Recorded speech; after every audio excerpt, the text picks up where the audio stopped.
देख ये है कि जेक बोर्ड क्लास 10 कर भूगोल वाला यानी ज्योग्राफी कर 5वां पार्ट खनिज तथा ऊर्जा संसाधन पाठ करना होगा। ठीक है, तो इकर हमें सवाल जवाब के खन देखा खनिज तथा ऊर्जा संसाधन।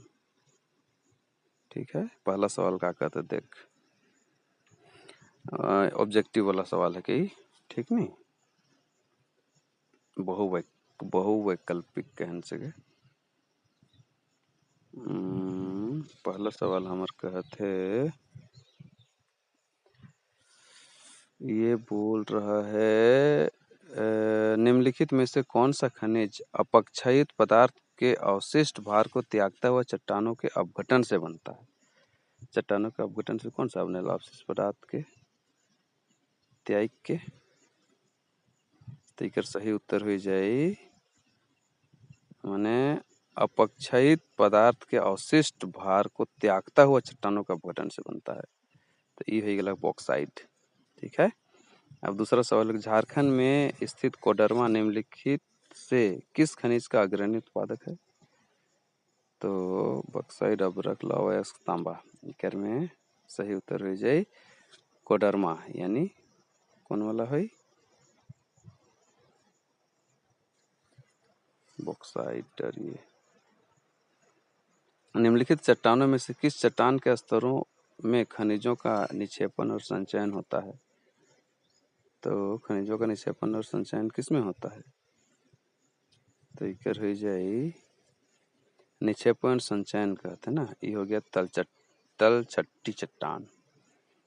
ठीक है, फिर मोनाजाइट रेत में निम्नलिखित में से कौन सा खनिज पाया जाता है। मोनाजाइट रेत में निम्नलिखित में से कौन सा खनिज पाया जाता है।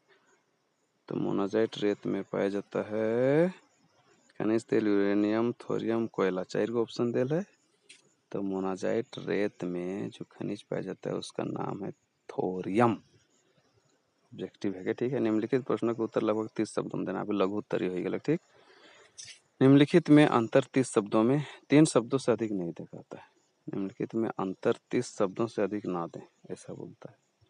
लौह और लौह अयस्क, देखो लौह किसको बोलते हैं, जिन खनिजों में लोहे का अंश पाया जाता है तथा उनका उपयोग लोहा एवं इस्पात बनाने में किया जाता है, लौह खनिज कहलाता है। ठीक है, जैसे लौह अयस्क या निकेल।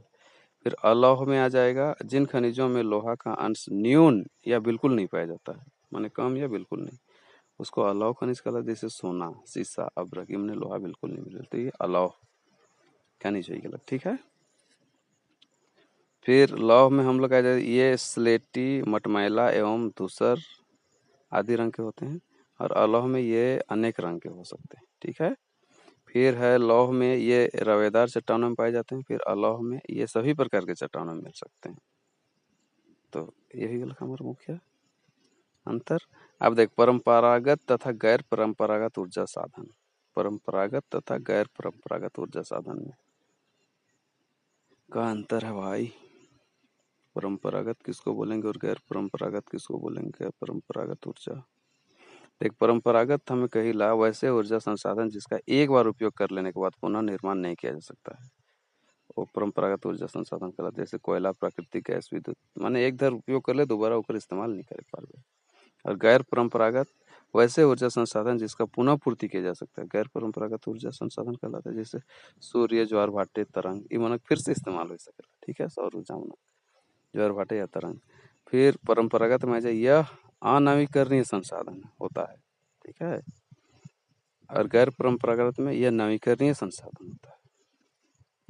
ठीक है, फिर तीसरा पॉइंट में आ जाता है परंपरागत में यह सीमित संसाधन है और गैर परंपरागत यह असीमित संसाधन है। एगो सीमित है, एगो असीमित है। तो परंपरागत और गैर परंपरागत में समझ में आएगा। अब तीसरा में देख खनिज क्या है।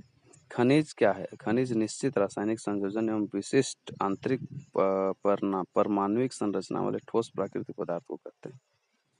खनिज है निश्चित रासायनिक संयोजन एवं विशिष्ट आंतरिक परमाणुविक संरचना वाले ठोस प्राकृतिक पदार्थ को कहते हैं खनिज। ठीक है, निश्चित रासायनिक। अब आग्नेय तथा कैंतरिक चट्टानों में खनिजों का निर्माण कैसे होता है। आग्नेय तथा कैंतरिक चट्टानों में तो आग्नेय तथा कैंथरी चट्टानों में खनिज काला कब मिलते हैं? खनिज दरारों, जोड़ों, भ्रंशों व विदरों से मिलते हैं। ठीक, तो इनका निर्माण अधिकतर उस समय होता है जब ये तरल अवस्था या गैस अवस्था में दरारों के सहारे भू पृष्ठ की ओर धकेले जाते हैं। ऊपर आते हुए ये ठंड होकर जम जाते हैं। ठीक है ना, तरल या गैसीय अवस्था में दरारों के सहारे भूपृष्ठ की ओर धकेलते हैं। ठीक, और ऊपर आते हुए ठंड होकर जम जाते हैं। ये हो गया क्या माने इस तरह से खनिज का निर्माण होता है। ठीक है, अब देखो हमें खनिजों के संसाधन की आवश्यकता क्यों है? क्यों आवश्यकता है खनिज का संरक्षण कर तो खनिज संसाधनों के संरक्षण करने की आवश्यकता है क्योंकि ये संसाधन तो सीमित है नहीं, प्रकृति को उन्हें पुनः भरने में अरबों साल लग सकते हैं। बाप रे, अयस्कों के निरंतर निष्कर्षण से इसकी लागत बढ़ती जा रही है और गुणवत्ता एवं मात्रा में कमी आ रही है। ये तो सीमित है नहीं कि हमें जितना बचा के रखे नहीं तो एक बार खत्म हुई करोड़ों साल लग जी। देख, निम्नलिखित प्रश्नों का उत्तर लगभग 120 शब्दों में देखा, माने ये लगभग दीर्घ उत्तर है। भारत में कोयला के वितरण का वर्णन कीजिए। कोयला का वितरण, तो भारत में कोयला बहुतायत में पाए जाने वाला जीवाश्म ईंधन है। ठीक है, भारत में कोयला दो प्रमुख भूगर्भिक युगों के शैल क्रम में पाया जाता है, एक गोंडवाना और दूसरा टर्शियरी। गोंडवाना समूह में भारत का 96% यानी 96% कोयला उपलब्ध है तथा कुल उत्पादन का 99% कोयला प्राप्त होता है। बाप रे, यहाँ कोयले का निर्माण करीब 20 करोड़ वर्ष पूर्व हुआ था। बब्बर बब्बा। गोंडवाना कोयला क्षेत्र मुख्यतः 4 घाटियों में पाया जाता है, दामोदर घाटी, सोन घाटी, महानदी घाटी और वर्धा गोदावरी घाटी। 6 घाटी, दामोदर घाटी, सोन घाटी, महानदी घाटी और वर्धा गोदावरी घाटी, इसकर में हमें के कोयला मिलेला। ये गोंडवाना कोयला क्षेत्र है। ठीक है, के तहत आवेला ये सब।